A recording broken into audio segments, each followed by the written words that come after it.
A proposal in the state of Texas could mean massive tax breaks for families.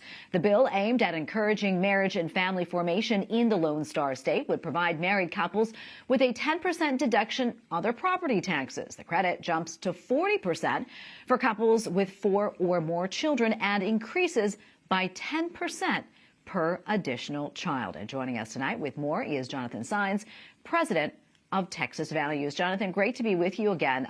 This is a pretty unique proposal put forth by a Texas lawmaker. What more can you tell us about it, and what prompted it? Well, you know what they say, everything's bigger in Texas, and sometimes that includes families. And so as I understand this legislation, that the homestead tax exemption is what married couples get. You start qualifying for at 4 children. And I think if you make it all the way up to 10 children, it's 100% exemption. But, you know, it's a part of being pro-life and also being pro-family is understanding the economic side of that. When people have families and they have large families, the impact that can have on them. And as a way to show that support and to have those families continue to stay together, we know there's a lot of value to that. And so I think that's one thing that's being represented here in the work that we do in Texas. Those are things that we support, doing pro-family and pro-life work throughout the state. Yeah, and I understand the proposal was inspired in part by policies put in place in Poland and in Hungary to lift falling birth rates. And over the weekend at CPAC, President Trump said that he wanted to see a baby boom and would like to give baby bonuses to people who had more children. That said, do you think these type of incentives will actually encourage people to grow their families? Well, I mean, it's one way to continue to show that there are a variety of ways that Texas is pro-life.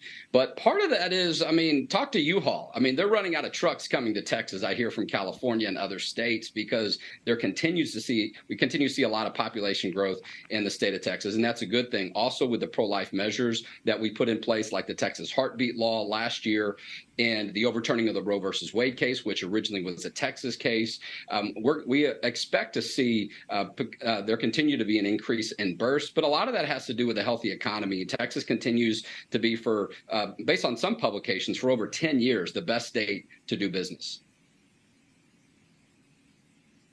Yeah, and this bill, I mean, seems great to me, but it's catching a lot of flack from the left for its exclusion of divorced and same-sex couples.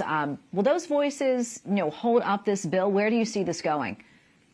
Well, I think one thing it's doing is creating a very important conversation and also allowing people to say there are a lot of different ways that states like Texas and others can show that they're pro-life and can support people that continue to have strong, healthy families and large families, as we continue to see more of that in the state of Texas. And I think as well, we're going to see that in pro-life states like Texas and others. And so we'll see what happens. I mean, we're about midway through our session. We've got an event coming up on Monday, the Texas Faith and Family Day, where we're going to talk a lot about those issues and what's come. We're about halfway through our state legislative session. And so we're just really getting started in a lot of ways. But, we'll see what happens. But I think it's creating a very important conversation.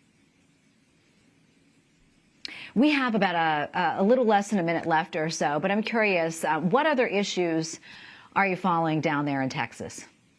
Sure. Well, look, and again, I thank you so much for having us on. We know that in the work we do in the state of Texas, the pro-life issue continues to get a lot of attention. As I mentioned earlier, Texas heartbeat law was passed a year and a half ago, held up by state and federal courts and the U.S. Supreme Court. The Roe versus Wade case that was overturned, which allowed abortion on demand, came out of the state of Texas. But our pro-life work is not done. There's important work that we're going to continue to do to protect those pro-life laws, to support measures like the Alternatives to Abortion program in the state of Texas, which provides over $100 million to nonprofit pregnancy centers and other entities that want to help women and their babies, not only during the pregnancy, but after, once the baby's born as well. And so we've got a great event we're having on Monday, March 13th, that people can still sign up for online or in person. Abby Johnson's going to be there. She says that $200 can be the difference in whether or not an abortion is performed or a woman makes a decision to have an abortion. And even though abortion's now illegal in the state of Texas, Planned Parenthood and other groups are trying to lure women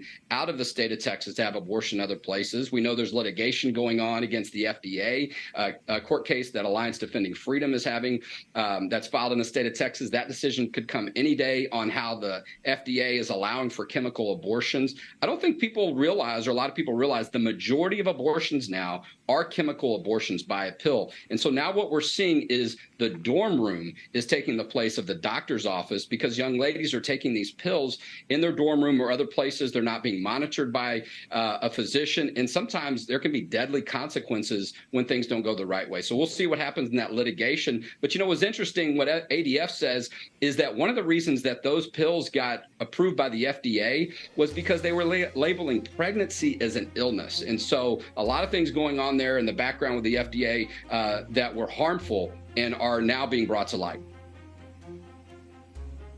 Well, Jonathan, thank you for weighing in, and thank you for all you do. We appreciate it. God bless you. Thank you.